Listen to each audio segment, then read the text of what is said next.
Hello friends, আমি কার্তিক আর আপনারা দেখছেন KM tutor channel. KM tutor চ্যানেলের পক্ষ থেকে আপনাদের সকলকে শুভেচ্ছা। ফ্রেন্ডস, আজ আমি একটা তোমাদের এমসিকিউ সিরিজ নিয়ে এসেছি, যেটা তোমাদের WBSLST যে সামনে এক্সাম আছে তার জন্য যথেষ্ট দরকার বা উপকারী একটা ভিডিও তোমাদের জন্য এসেছে। ঠিক আছে, তো দেখে নেবো আমরা যে কোশ্চেন এখানে 25টি টপ মডেলের কোশ্চেন নেওয়া হয়েছে। সেটা কোন দিক থেকে? আমাদের সাহিত্যের দিক থেকে, যেটা হচ্ছে গীতিকাব্য, অর্থাৎ গীতিকাব্যের যে তথ্য, সেই তথ্যগুলো তোমাদের সামনে আজকে আলোচনা করব এমসিকিউ আকারে। কারণ এমসিকিউগুলো দেখলেই তোমরা বুঝতে পারবে যে গীতিকাব্যের দিক কোন কোন দিকটা পড়তে হয় এবং কি পড়বে বা কোশ্চেন কীরকম আসতে পারে। তো এখান থেকে তোমরা কোশ্চেন কিন্তু আমাদের অনায়াসেই পেতে পারো, কারণ গীতিকাব্য দেখো আমাদের সিলেবাসের মধ্যে কিন্তু অন্তর্ভুক্ত। আমাদের WBGSLST সেখানে কিন্তু গীতিকাব্য, বা আমাদের WBPSCর যে এক্সাম সেখানেও কিন্তু গীতিকাব্য সিলেবাসের মধ্যে উল্লেখ আছে। তার আগে আর দুটো কথা না বললেই নয়, যারা এখনো পর্যন্ত নতুন আমার চ্যানেলটি সাবস্ক্রাইব করেনি তারা অতি সত্ত্বর চ্যানেলটি সাবস্ক্রাইব করে রাখো। আর একটা কথা, যে আমাদের যে নেটের ব্যাচ, অর্থাৎ net and set, WB set যারা টার্গেট করে আছো ডিসেম্বর, 15ই ডিসেম্বর যারা WB সেট দিতে চাইছো বা ডিসেম্বরে নেট দিতে চাইছো, তারা কিন্তু আমার যে হোয়াটসঅ্যাপ নাম্বার দেখো এখানে স্ক্রিনের নিচে যাচ্ছে 7407083623, এই নাম্বারে তোমরা কন্ট্যাক্ট করতে পারো। আমাদের WBSLST সাথে সাথে আমাদের নেট অ্যান্ড সেটের যে ডিসেম্বর এক্সাম সেটা কিন্তু আমরা শুরু করেছি। আর আমাদের ঝাড়খণ্ড এসএলএসটি, অর্থাৎ ঝাড়খণ্ডে পিজিটি যে এসএলএসটির যে পিজিটি ব্যাচ, সেটা কিন্তু আমাদের শুরু হয়েছে। আমাদের নেক্সট ক্লাস সম্ভবত বৃহস্পতিবার আছে। তোমরা চাইলে ঝাড়খণ্ডের যে এক্সাম সেখানেও কিন্তু তোমরা যে ব্যাচ সেখানেও তুমি কন্ট্যাক্ট তোমরা করতে পারো এবং ব্যাচটা শুরু করতে পারো। ক্লিয়ার? যাই হোক, আমরা আপাতত যে সিরিজটা আমরা নিয়ে এসেছি সেটা আমরা শুরু করব। দেখো, আমাদের মূল টপিক আজ কি না, মূল টপিক হচ্ছে গীতিকাব্য। সংস্কৃতে গীতিকাব্য কি, গীতিকাব্য স্থান কি, প্রমুখ গীতিকাব্যগুলো কি কি, এবং কোন গীতিকাব্য থেকে কি ধরনের কোশ্চেন আসতে পারে, এই নিয়ে কিন্তু আজকে আমাদের আলোচনা।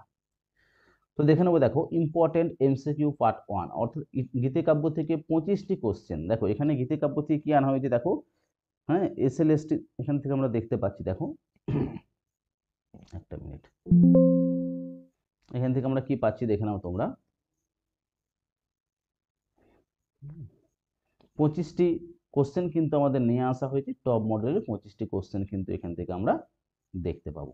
তাহলে দেখো সরাসরি আমরা কোশ্চেনে চলে যাব। 1 নম্বর যে কোশ্চেন আমাদের আছে কি দেখে নাও, শতকত্রয় গ্রন্থের রচনাকার নিম্নের কোন প্রসিদ্ধ গ্রন্থ রচনা করেছেন। অর্থাৎ দেখো, শতকত্রয় গ্রন্থের রচনাকার বলছে কোন গ্রন্থটি প্রসিদ্ধ গ্রন্থ রচনা করেছে। তাহলে শতকত্রয় দেখো 1 নম্বর বলেছে অষ্টাধ্যায়ী, 2 নম্বর বলেছে মহাভাষ্য, 3 নম্বর বলেছে বাক্যপদীয়, 4 নম্বর বলেছে সিদ্ধান্ত কৌমুদী।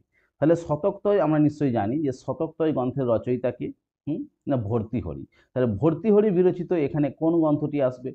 তাহলে অ্যান্সারটা দেখে নাও, তারপরে সরাসরি আমরা কি করব, আমরা ব্যাখ্যাতে একটু যাব। দেখো অ্যান্সার এখানে কি করেছে, বাক্যপদীয়। দেখো অষ্টাধ্যায়ী যে গ্রন্থটি এখানে দেওয়া আছে এটা আমরা প্রত্যেকেই জানি যে পাণিনি বিরচিত অষ্টাধ্যায়ী। ঠিক আছে, মহাভাষ্য বিরচিত কে, না মহাভাষ্য রচনা করে কে, না পতঞ্জলি। আর বাক্যপদীয় কি আসছে, দেখো শতকত্রয় হচ্ছে ভর্তৃহরি বিরচিত, তাহলে বাক্যপদীয় আসবে। সিদ্ধান্ত কৌমুদী, লঘু সিদ্ধান্ত কৌমুদী, এটা তোমাদের জন্য রইলো। তোমরা কমেন্ট করবে যে সিদ্ধান্ত কৌমুদীর রচয়িতা কে বা লঘু সিদ্ধান্ত কৌমুদীর রচয়িতা কে। ঠিক আছে, দুজন আচার্য এখনো রয়ে গেল। তাহলে অষ্টাধ্যায়ী দেখো আমি বলে দিয়েছি, অষ্টাধ্যায়ী হচ্ছে পাণিনি, মহাভাষ্য হচ্ছে পতঞ্জলি। ঠিক আছে, আর বাক্যপদীয় যেটা আমাদের গ্রন্থ, অর্থাৎ সি হচ্ছে অপশন আমাদের, শতকত্রয় হচ্ছে কি ভর্তৃহরি, ভর্তৃহরি বিরচিত বাক্যপদ। তাহলে সিদ্ধান্ত কৌমুদী তোমরা কিন্তু এটা কমেন্টে জানাবে যে এর রচয়িতা কে। 1 নম্বর কোশ্চেন। সরাসরি আমরা 2 নম্বর কোশ্চেনে চলে যাব। দেখো 2 নম্বর কোশ্চেন আমাদের আছে মেঘদূত কাব্যের মুখ্য পাত্র। দেখো মেঘদূত কাব্য সম্পর্কে তোমরা নিশ্চয়ই জানো, কালিদাস বিরচিত যে মেঘদূত, দুটো খণ্ড আছে, পূর্ব মেঘ এবং উত্তর মেঘ। ঠিক আছে, সেখানে রামগিরি থেকে অলকাপুরীর যে বিভিন্ন যাত্রাপথ সেই নিয়ে কিন্তু ওখানে আলোচনা করা হয়েছে এবং সুন্দরভাবে কিন্তু সেখানে একটা আমাদের গল্প রয়েছে। তো দেখো এখানে আমরা অপশন দেখে নেবো। 1 নম্বর বলছে মেঘদূত কাব্যের মুখ্য পাত্র বলেছে যক্ষ, 2 নম্বর বলেছে কুবের, 3 নম্বর বলেছে মেঘ, 4 নম্বর বলেছে যক্ষিণী। তাহলে মেঘদূত কাব্যের মুখ্য পাত্র কে, যক্ষ, কুবের, মেঘ আর যক্ষিণী। তো এখানে যদি আমরা অ্যান্সারটা একটু দেখে নিই, দেখে নাও তোমরা, এখানে অপশন কি আসবে, যক্ষ। কারণ কর্তব্যে অবহেলা করেছিল। হ্যাঁ, সে যখন তার রাজ দরবারে যখন সে কর্তব্য তার যখন ছিল, তো সেই জায়গাতে সে কর্তব্যে অবহেলা করার ফলে কি হয়, সে কর্তব্যে যখন অবহেলা করে তখনই কিন্তু তাকে নির্বাসিত করা হয় কোথায়, হ্যাঁ, তো সেই জন্য তার যে মুখ্য পাত্র হিসাবে পরিচিত কি যক্ষ, এখানে যক্ষ আর যক্ষিণীর প্রেমের ঘটনা কিন্তু বর্ণিত আছে। ক্লিয়ার? পরের কোশ্চেন দেখো, সরাসরি আমরা চলে যাব 3 নম্বর যে কোশ্চেন দেখো, আর্যা সপ্তশতী কাব্যের রচয়িতা কে।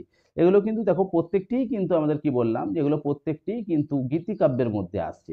তাহলে আর্যা সপ্তশতী গ্রন্থের রচয়িতা কে, 1 নম্বর হচ্ছে হাল, 2 নম্বর হচ্ছে জগন্নাথ, 3 নম্বর হচ্ছে গোবর্ধন, আর 4 নম্বর হচ্ছে গোকুল দাস। তো এখানে যদি আমরা দেখে নিই যে এর অপশনটা কি হবে, তোমরা নিশ্চয়ই স্ক্রল করে তোমরা উত্তরটা দেবে, তারপরে উত্তরটা তোমরা নিশ্চয়ই দেখবে। তো এখানে দেখো উত্তরটা কি আসবে, সম্ভবত গোবর্ধন, তাই তো? দেখো আর্যা সপ্তশতী এটা কাকে বেস করে লেখা, না দুর্গা সপ্তশতীকে বেস করে লেখা হচ্ছে আর্যা সপ্তশতী, এটা রচয়িতা হচ্ছে, হ্যাঁ, গোবর্ধন। ক্লিয়ার? তাহলে এইভাবে দেখো আমরা টোটাল 25টা কোশ্চেন কিন্তু আজকে এখান থেকে আলোচনা করবো। আর যেটা বললাম তোমাদের, আমাদের নেট সেটের ব্যাচ কিন্তু অলরেডি শুরু হয়ে গেছে ডিসেম্বর 2025কে, হ্যাঁ, লক্ষ্য করে। তার সাথে সাথে ঝাড়খণ্ড জেএসএসসি ব্যাচ কিন্তু আমরা শুরু করেছি, প্রতি সোমবার এবং বৃহস্পতিবার আমাদের ক্লাস চলছে। তো এইখানে চাইলেও কিন্তু তোমরা কন্ট্যাক্ট করতে পারো, পার মান্থ বেসিকে কিন্তু এখানে তোমাদের প্রিপারেশনটা নেওয়া হচ্ছে, পার মান্থ বেসিক। কারণ আমরা জানি আমাদের ডিসেম্বরের মধ্যেই কিন্তু ঝাড়খণ্ড এসএলএসটি কিন্তু একটা বড় ভ্যাকেন্সি আসতে চলেছে, যে ভ্যাকেন্সি আমার পূর্বে যে ভিডিওগুলো দেওয়া আছে, তোমরা যদি অবগত না থাকো তাহলে কিন্তু তোমরা ওইখান থেকে জানতে পারো। এবং আমাদের এসএলএসটি ব্যাচ তো চলছেই, তার জন্য এই যে ক্লাসগুলো আসছে বা এগুলো তোমরা নিশ্চয়ই অলরেডি দেখতে পাচ্ছ। ঠিক আছে, তো দেখে নাও পরের কোশ্চেন আমরা সরাসরি যাব। 4 নম্বর কোশ্চেন দেখো, 4 নম্বর কোশ্চেনে কি বলা হচ্ছে, বাণভট্ট প্রণীত গীতিকাব্য। বাণভট্ট প্রণীত গীতিকাব্য কোনটা? অপশন দেখো, দেবী শতক, 2 নম্বর সূর্য শতক, 3 নম্বর চণ্ডী শতক, 4 নম্বর শক্তি শতক। তাহলে দেখো বাণভট্ট প্রণীত গীতিকাব্য, তোমরা নিশ্চয়ই অ্যান্সারটা দেবে। তো অ্যান্সারটা একটু দেখে নাও, তারপরে বলে দিচ্ছি। দেখো অ্যান্সার কিন্তু এখানে আসবে চণ্ডী শতক। চণ্ডী শতক গ্রন্থের রচয়িতা কি, গীতিকাব্যের রচয়িতা হচ্ছে কে, না বাণভট্ট প্রণীত। দেখো এখানে সূর্য শতক যদি বলা হয়, সূর্য শতক হচ্ছে কবি ময়ূরের রচনা, ময়ূর, ঠিক আছে, কবি ময়ূরের রচনা। আর দেবী শতক যদি দেখা হয়, দেবী শতক কার আসবে, আনন্দবর্ধন। তাহলে দেবী শতক হচ্ছে আনন্দবর্ধন, সূর্য শতক কবি ময়ূরের রচনা, আর চণ্ডী শতক হচ্ছে বাণভট্ট বিরচিত। চণ্ডী শতক, চণ্ডী বলতে এখানে মা দুর্গার, ঠিক আছে, মহিষাসুর মর্দিনী যে মা দুর্গা, তার বর্ণনা কিন্তু এখানে করা হয়েছে। ক্লিয়ার? পরের কোশ্চেন আমরা চলে যাব সরাসরি। দেখো আমাদের পরের কোশ্চেন, কালিদাসের বলেছে কাব্যে কার বিরহ ব্যথা, কালিদাসের কাব্যে কার বিরহ ব্যথা বর্ণিত। দেখো কালিদাসের কাব্যে কার বিরহ ব্যথা বর্ণিত। তো এখানে সাধারণত দেখো 1 নম্বর দিচ্ছে দক্ষের, 2 নম্বর দিচ্ছে যক্ষের, 3 নম্বর দিচ্ছে কুবেরের, 4 নম্বর দিচ্ছে কালিদাসের। কালিদাসের কাব্যে তো কালিদাসের বিরহ ব্যথা নেই, কালিদাস কাকে উদ্দেশ্য করে লিখেছে। তো সেক্ষেত্রে দেখো এখানে কি আসবে, অপশন হচ্ছে সম্ভবত আমাদের বি অপশন হয়ে যাবে, দেখো যক্ষের। তাহলে এখানে কালিদাসের যে আমাদের মেঘদূত আছে, মেঘদূতের যক্ষ আর যক্ষিণী, হ্যাঁ, যক্ষ পত্নী যেটাকে বলছি আমরা, তাদের কিন্তু কাহিনী এখানে দেওয়া আছে, এবং যক্ষ তার কর্তব্য অবহেলা করার জন্য তাকে কি হয়, সাজা দেওয়ার জন্য অন্য জায়গায় পাঠিয়ে দেওয়া হয়। তো এখানে অপশন কি আসবে, এখানে যক্ষ হচ্ছে রাইট অ্যান্সার। দেখো পরের কোশ্চেন আমরা চলে যাব সরাসরি। 5 নম্বর কোশ্চেন, কালিদাস প্রণীত গীতিময় খণ্ডকাব্য। কালিদাস প্রণীত গীতিময় খণ্ডকাব্য কোনটা? দেখো গীতিময় খণ্ডকাব্য 1 নম্বর যে প্রবন্ধদূত, 2 নম্বর যে হংসদূত, 3 নম্বর হনুমদ্দূত, 4 নম্বর হচ্ছে মেঘদূত। এখানে প্রত্যেকেই তোমরা বুঝতে পারছো যে গীতিকাব্য বা খণ্ডকাব্য, ঠিক আছে, গীতিকাব্য বা খণ্ডকাব্য হচ্ছে কালিদাসের কি, মেঘদূত। কালিদাসের দুটি গীতিকাব্য বা খণ্ডকাব্য পাওয়া যায়, একটি হলো মেঘদূত, অপরটি হলো ঋতু সংহার। 1 নম্বর হচ্ছে মেঘদূত, অপরটি হচ্ছে ঋতু সংহার, কালিদাসের দুটি কিন্তু পাওয়া যায় তথ্য এখানে। ঠিক আছে, তাহলে অপশন কি আসছে, অপশন আসছে মেঘদূত হচ্ছে রাইট অ্যান্সার। পরের কোশ্চেন দেখো 7 নম্বর যে কোশ্চেন আছে, দেখো বৈরাগ্য শতক কি ধরনের রচনা। দেখো বৈরাগ্য শতক যদি বলা হয়, 1 নম্বর হচ্ছে ঐতিহাসিক রচনা, 2 নম্বর হচ্ছে মহাকাব্যিক রচনা, 3 নম্বর হচ্ছে খণ্ডকাব্য রচনা, 4 নম্বর হচ্ছে ব্যাকরণ গ্রন্থ। তাহলে দেখো আমরা যেহেতু আজকে যেটা আমাদের ক্লাস, এখানে আমরা কি পড়ছি, না গীতিকাব্য সম্পর্কে পড়ছি, তাহলে অবশ্যই এটা গীতিকাব্যের অন্তর্গত আসবে। তাহলে দেখো ঐতিহাসিক কাব্য হবে না প্রথমত, মহাকাব্য তো আসবে না, ব্যাকরণ গ্রন্থও কিন্তু নয়, সেটা হচ্ছে কি, সেটা আসছে খণ্ডকাব্য। দেখো বৈরাগ্য, বৈরাগ্য, অর্থাৎ এখানে বলেছিল যে সাংসারিক জীবনকে ত্যাগ করে প্রত্যেকে কি সন্ন্যাস হয়ে যাওয়া উচিত বা সন্ন্যাস ধর্ম গ্রহণ করা উচিত। এই বৈরাগ্য শতকের মূল বিষয় ছিল সংসারের অসারতা জড়তাকে ত্যাগ করে আমাদেরকে প্রত্যেকেই সন্ন্যাস নেওয়া দরকার। বৈরাগ্য শতকে কে বলেছিল? যে ভর্তৃহরি কিন্তু শতকত্রয় যে গ্রন্থ তার মধ্যে একটি হচ্ছে কি বৈরাগ্য শতক, সেইখানে কিন্তু এটা আলোচনা করেছে। দেখো পরের কোশ্চেন আমরা সরাসরি চলে যাব। পরের কোশ্চেন কি আসছে দেখো, অমরু শতক হলো, অমরু শতক কি? মহাকাব্য, খণ্ডকাব্য, আখ্যায়িকা কাব্য না লোককথা? এটা তোমরা নিশ্চয়ই জানো যে অমরু শতক কি। অমরু শতক কি বললাম, কিন্তু জানি আমরা মহাকাব্য হবে না, আখ্যায়িকাও হবে না, লোককাব্য হবে না। এখানে যেহেতু আমরা পড়াশোনা যেটা করছি খণ্ডকাব্য, তাহলে অমরু শতক হচ্ছে একটি খণ্ডকাব্য বা গীতিকাব্য। এর রচয়িতা কবি অমরু। কবি অমরু হচ্ছে এই গ্রন্থের রচয়িতা। পরের কোশ্চেন দেখো 9 নম্বর কোশ্চেন, গীত গোবিন্দর বিষয়বস্তু কি? অর্থাৎ গীত গোবিন্দম অর্থাৎ জয়দেব বিরচিত যে গীত গোবিন্দ, নীতি, ভক্তি, অর্থনীতি না সমাজনীতি? দেখো আমাদের যে জয়দেবের গীত গোবিন্দ নামক যে খণ্ডকাব্য বা গীতিকাব্য পাওয়া যায়, সেটার মূল তথ্য হচ্ছে ভক্তি। শ্রীকৃষ্ণের প্রেমলীলা এখানে থাকলেও সেটা কি আসছে? ভক্তি হয়ে যাবে এর রাইট অ্যান্সার। ভক্তি, ভক্তিমূলক গীতিকাব্য যেটাকে বলবো আমরা। হ্যাঁ, জয়দেবের ভক্তিমূলক গীতিকাব্য। দেখো পরবর্তী যে কোশ্চেন দেখো 10 নম্বর, মেঘদূত কাব্যে প্রযুক্ত ছন্দ। মেঘদূত যে কাব্য গীতিকাব্য, সেখানে ছন্দ কি ছিল? স্নগ্ধরা ছন্দ, মন্দাক্রান্তা ছন্দ, হরিণী ছন্দ না শিখরিণী ছন্দ? এটা কিন্তু খুব পপুলার কোশ্চেন, এটা কিন্তু বারবার রিপিট হয়। এর উত্তর কিন্তু হয়ে যাবে অপশন বি। ঠিক আছে, এর উত্তর হয়ে যাবে কি? অপশন বি, মন্দাক্রান্তা ছন্দ। এটা মেঘদূত। হ্যাঁ, মেঘদূত কোন ছন্দে রচিত? না মন্দাক্রান্তা। এটা কিন্তু বারবার অন্যান্য পরীক্ষাতে বা আমাদের নেট সেটের ক্ষেত্রেও কিন্তু বারবার পরীক্ষাতে এসেছে, বহু পূর্বেও কোশ্চেন কিন্তু এসেছে যে মেঘদূতের ছন্দ কি। ক্লিয়ার? একটু ভালো করে তোমাদেরকে দেখে নিতে হবে। পরে দেখো গণ্ডি স্রোতগাথা কাব্যের রচয়িতা কে? 1 নম্বর জয়দেব, 2 নম্বর ভাস, 3 নম্বর কালিদাস, 4 নম্বর অশ্বঘোষ। তাহলে দেখো এটা প্রত্যেকেই বুঝতে পারছো, গণ্ডি স্রোতগাথা এর বিরচিতা কে? এর রচয়িতা হচ্ছে কে? অশ্বঘোষ। তাও একটু দেখে নাও অপশনটা, এর রচয়িতা কি আসছে দেখো। হ্যাঁ অবশ্যই অশ্বঘোষ হচ্ছে এর রচয়িতা। দেখো কালিদাসের যে আমাদের গীতিকাব্য আগেও বলেছি, 1 নম্বর হচ্ছে মেঘদূত, 2 নম্বর হচ্ছে ঋতুসংহার। আর জয়দেবের কি বলে একটু আগেই পড়লাম, গীত গোবিন্দ পড়লাম। আর ভাসের কিন্তু কোনো গীতিকাব্য সেরকম ভাবে দেখা যায়নি। পরে কোশ্চেন দেখো 12 নম্বর কোশ্চেন বলেছে মেঘদূত অবলম্বনে মল্লিনাথ রচিত টিকা। আচ্ছা, মল্লিনাথ সুরি, ঠিক আছে, খুব প্রসিদ্ধ টিকাকার। বলেছে মেঘদূত অবলম্বনে তার সে যে টিকাটি রচনা করেছে তার নাম কি? 1 নম্বর বলেছে সঞ্জীবনী টিকা, 2 নম্বর ভামতী টিকা, 3 নম্বর নারায়ণী টিকা, 4 নম্বর দীপশিখা টিকা। তো এখানে যদি অপশন আমরা দেখি, অপশন এ হয়ে যাবে রাইট অ্যান্সার আমাদের। কারণ মেঘদূত অবলম্বনে যে রচিত যে টিকা, সেটা কি আসবে? সেটা আসবে সঞ্জীবনী টিকা। মেঘদূত অবলম্বনে রচিত সঞ্জীবনী টিকা হচ্ছে আমাদের রাইট অ্যান্সার। এটা কিন্তু বারবার পরীক্ষাতে রিপিট হয়। হ্যাঁ, এখানে পরবর্তী দেখো 13 নম্বর কোশ্চেন আমরা যাব, চৌর পঞ্চাশিকা কাব্যের নামান্তর। অর্থাৎ চৌর পঞ্চাশিকা যে কাব্য আছে, যেমন মেঘদূত কি কাব্যকে আর কি কি নামে পরিচিত, ঠিক আছে, ঠিক সেরকম ভাবে চৌর পঞ্চাশিকা কাব্যের নামান্তর কি কি? দেখো কি কি নাম আছে দেখো, চৌর পঞ্চাশাত, হ্যাঁ, চন্দ্রলেখা সপ্তবিহন, আর চৌর সুরত পঞ্চাশিকা না সবকটি? দেখো এখানে উত্তর কিন্তু চলে আসবে সবকটি। অর্থাৎ প্রত্যেকটিকেই কিন্তু বলা হয় চৌর পঞ্চাশিকা, প্রত্যেকটাকেই বলা হয়। হ্যাঁ, এর অপর নাম। নামান্তর বলতে এর অপর নাম সবগুলোই কিন্তু হবে। এখান থেকে দেখে নেবে এটা চৌর পঞ্চাশিকা। ঠিক আছে, এটা খুব পপুলার একটা গ্রন্থ। তারপরে দেখো আমরা যাব 14 নম্বর কোশ্চেন, আমরা সরাসরি চলে যাব। গণ্ডি স্রোতগাথা কাব্যটি কোন ছন্দে রচিত? দেখো বিশেষ করে যে আমাদের গীতিকাব্যগুলো আছে বা খণ্ডকাব্যগুলো আছে, এগুলো কোনো না কোনো নির্দিষ্ট একটা ছন্দে রচিত। যেমন হচ্ছে মেঘদূত হচ্ছে মন্দাক্রান্তের ছন্দে রচিত। এবারে কোনো কোনো জায়গায় অতিরিক্ত ছন্দ দেখা যায়, কিন্তু বেশিরভাগ ক্ষেত্রে একটি করে ছন্দে কিন্তু এগুলো রচিত। তার মধ্যে দেখো গণ্ডি স্রোতগাথা কাব্যটি বলেছে কোন ছন্দে রচিত। যদি এই যে কোশ্চেনে আমরা যাই যে গণ্ডি স্রোতগাথা ছন্দটি কোন ছন্দে রচিত, তো এখানে সম্ভবত আমরা দেখো পাবো স্নগ্ধরা ছন্দ। দেখো অপশন আছে বংশস্থ বিনম, স্নগ্ধরা, শার্দুল বিক্রীতম আর মন্দাক্রান্তা। তো এখানে অপশন যদি তোমরা ভালো করে দেখো তাহলে কি আসবে? এটা এটা আমাদের উত্তর চলে আসবে স্নগ্ধরা ছন্দে রচিত। হ্যাঁ, গণ্ডি স্রোতগাথা অশ্বঘোষের একটি গীতিকাব্য, এর রচয়িতা কি আসছে? স্নগ্ধরা। এগুলো কিন্তু প্রত্যেকটি পিডিএফ যে নোটপত্র, সেটা কিন্তু আমাদের প্রত্যেককেই দেওয়া হচ্ছে, যারা অলরেডি আমাদের ক্লাসে যুক্ত হয়েছে। এবং কিছু কিছু কোশ্চেন আমি প্রত্যেকের জন্য নিয়ে আসছি, যাতে তোমরা প্র্যাকটিসটাও এখানে করতে পারো। এর সাথে সাথে আমরা আগেও বলেছি আমাদের এসএলএসটি ব্যাচ কিন্তু চলছে অলরেডি। ঠিক আছে, নেট সেটের ব্যাচ কিন্তু আমাদের শুরু হয়েছে, এবং ঝাড়খণ্ড পিএসসি যেটা এই মুহূর্তে তার ব্যাচ কিন্তু আমরা বৃহস্পতিবার অলরেডি ক্লাস আছে। ঝাড়খণ্ড যে এসএলএসটি সেটাও কিন্তু আমাদের ব্যাচ শুরু করছে আমরা, রিসেন্ট কিন্তু নোটিফিকেশন হবে এবং খুব ভালো সংখ্যক কিন্তু নোটিফিকেশন আসতে চলেছে। দেখো 15 নম্বর কোশ্চেন যদি আমরা যাই, প্রেমমূলক গীতিকাব্য কোনটা?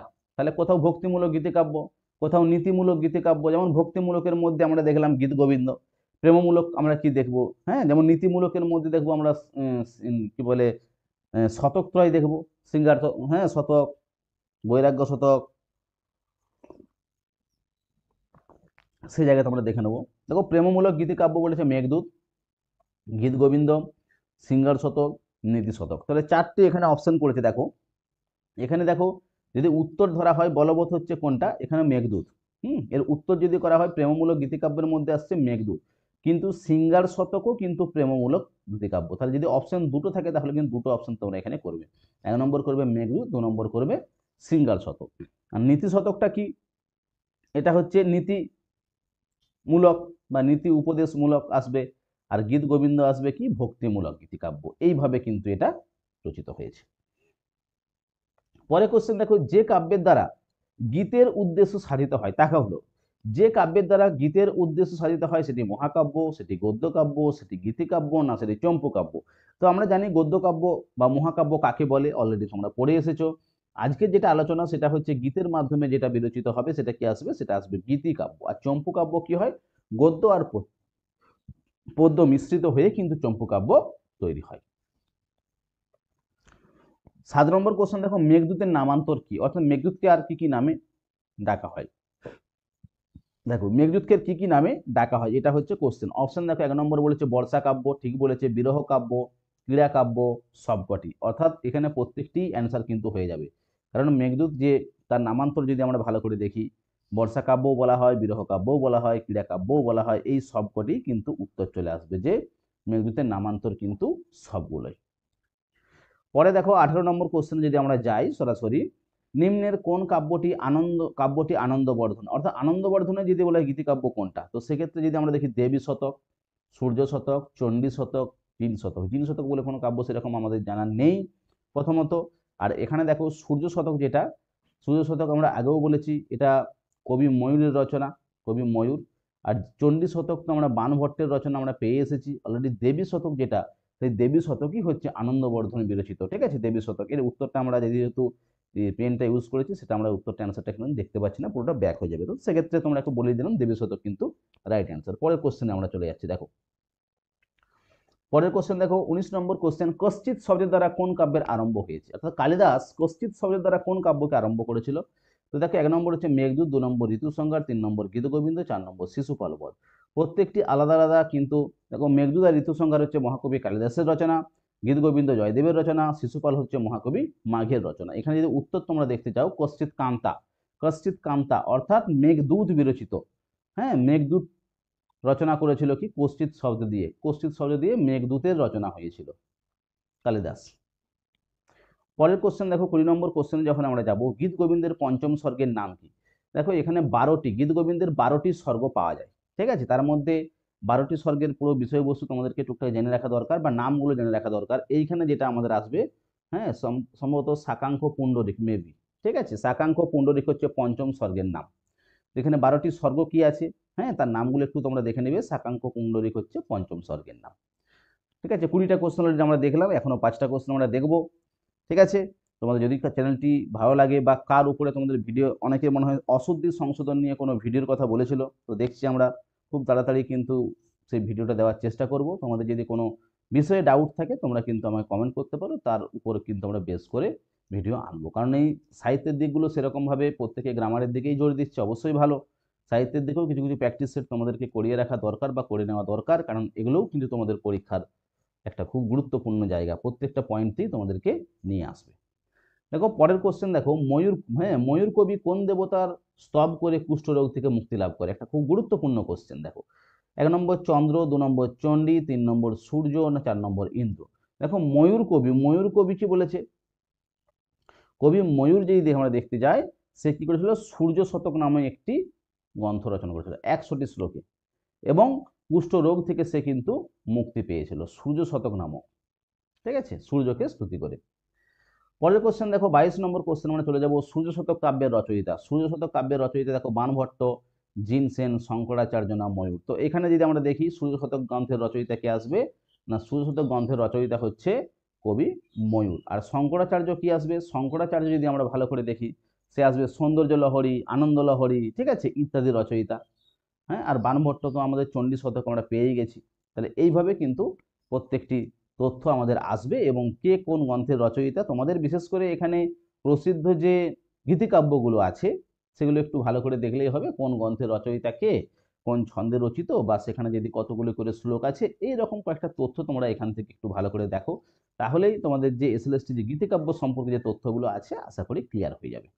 ওকে, তো পরের কোশ্চেন দেখো আমরা যাব সংসারের অসারতা বর্ণিত হইতে নিম্নোক্ত কোন শতকে। অর্থাৎ সংসারের যে অসারতা সেখান থেকে বেরিয়ে আসার কথা বলা হয়েছিল কোন শতকে, না সেখান থেকে বেরিয়ে আসার কথা বলা হয়েছিল বৈরাগ্য শতকে। হ্যাঁ, যে সংসার ধর্মকে ত্যাগ করে তোমরা সন্ন্যাস জীবনে ফিরে আসো, এটা কে বলেছিল, বৈরাগ্য শতকের বর্ণিত বিষয় এটা। এটা বর্ণিত হয়েছে বৈরাগ্য শতকে। পরের কোশ্চেন দেখো প্রেমিকার উদ্দেশ্যে রচিত গীতিকাব্য হলো, প্রেমিকার উদ্দেশ্যে রচিত গীতিকাব্য কি কি আসবে দেখো, কুন্তিনীমত, চৌরপঞ্চাশিকা, পার্শ্বাভ্যুদয়, চণ্ডী শতক। দেখো প্রেমিকাকে উদ্দেশ্য করে যে রচনা সেটা কিন্তু আসবে কি, সম্ভবত চৌরপঞ্চাশিকা। চৌরপঞ্চাশিকা হচ্ছে রাইট অ্যান্সার। এখানে চৌরপঞ্চাশিকা হচ্ছে প্রেমিকাকে উদ্দেশ্য করে কিন্তু রচনা করা হয়েছে এখানে। ক্লিয়ার? তাহলে এইভাবে কিন্তু প্রত্যেকটি কোশ্চেনকে তোমরা জাস্টিফাই করবে, আগে নিজে অ্যান্সার দেওয়ার চেষ্টা করবে, তারপরে তোমরা অ্যান্সারগুলোকে দেখবে এখান থেকে। আমি লাইভে অলরেডি আসতাম, কিন্তু কিছু সমস্যার জন্য লাইভে আসতে পারছি না, সেই টাইমে অন্যান্য ক্লাসগুলো আমার রয়ে গেছে, ঠিক আছে। নিজের শরীরও খুব একটা ভালো নেই, অসুস্থতার মধ্যে আছি, তার জন্য লাইভে আসতে পারছি না। আমি চেষ্টা করব তোমাদেরকে রেকর্ড হলেও, এভাবে হলেও তোমাদেরকে যাতে একটা প্রিপারেশন দেওয়া যায়, তোমরা কিন্তু তোমাদের মতো প্রিপারেশন চালিয়ে যাও। হ্যাঁ, আমাদের এক্সাম কিন্তু সামনে আসছে, বিভিন্ন এক্সাম। তো এখন যেটা তোমাদের ঝাড়খণ্ডের যে এসএলএসটি সেই ব্যাচ কিন্তু আমরা শুরু করেছি, তোমরা চাইলে কিন্তু সেখানে যুক্ত হতে পারো এবং সেখানে একটা বড় সংখ্যক কিন্তু নিয়োগ হতে চলেছে। সম্ভবত নোটিফিকেশন আমরা ডিসেম্বরের মধ্যেই হয়তো আমাদের ফর্ম ফিল আপ হয়ে যাবে, ঠিক আছে। তো সেই হিসাবে আমরা আগে থেকেই ক্লাসটা শুরু করলাম একটু, কারণ একটা টাইম আমাদের পাওয়া যাবে। যেমন এসএলএসটি ক্ষেত্রে কি হচ্ছে, খুব কম টাইমের মধ্যে অনেক কিছু তৈরি করতে হচ্ছে আমাদের, ঠিক আছে।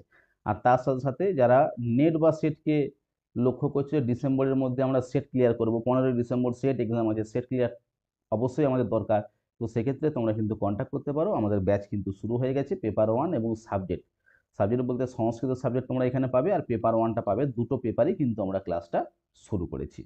হ্যাঁ, ক্লাসে যুক্ত হওয়ার জন্য আমার যে হোয়াটসঅ্যাপ নাম্বার দেখো 7407083623, এই নাম্বারে কিন্তু তোমরা কন্ট্যাক্ট করতে পারো। ক্লিয়ার? দেখো আজকে শেষ কোশ্চেন, অর্থাৎ 25 নম্বর কোশ্চেন, কুট্টিনীমত কাব্যের রচয়িতাকে, দামোদর গুপ্ত, ক্ষেমঙ্কর, জগন্নাথ না শ্রীরূপ গোস্বামী। দেখো এখানে একটা রচয়িতাকে কুট্টিনীমত কাব্যের রচয়িতা হচ্ছে দামোদর গুপ্ত। কে আসবে? দামোদর গুপ্ত। এটাও কিন্তু একটা গীতিকাব্য রূপে পরিচিত। যাই হোক, 25টা কোশ্চেন কিন্তু গীতিকাব্য থেকে টপ লেভেলের 25টা কোশ্চেন আমরা দেখলাম, যে কোশ্চেন কি ধরনের হতে পারে একটা আইডিয়া তোমরা পেলে। আশা করি এই ভিডিওটা তোমাদের অবশ্যই অনেকটা হেল্পফুল হবে। তো যদি ভিডিওটা তোমাদের হেল্পফুল মনে হয় অবশ্যই তোমরা কমেন্টে জানাও যে হ্যাঁ স্যার এরকম আরও ভিডিও আমাদের চাই, বা ক্লাসটা খুব আমাদের কাছে ভালো লেগেছে, বা এরকম ক্লাস আমাদের দিলে আরও ভালো হয়। তাহলে কি হবে, আমাদের ভিডিও করার যে উৎসাহ সেটা কিন্তু আরও বাড়বে। তো যাই হোক, আজকের ভিডিওটা এই পর্যন্তই। তোমরা যদি আমার ক্লাসে সরাসরি যুক্ত হতে চাও, আমার যে হোয়াটসঅ্যাপ নাম্বার সেখানে কিন্তু কন্ট্যাক্ট করতে পারো এবং ক্লাসে যুক্ত হতে পারো। নমস্কার।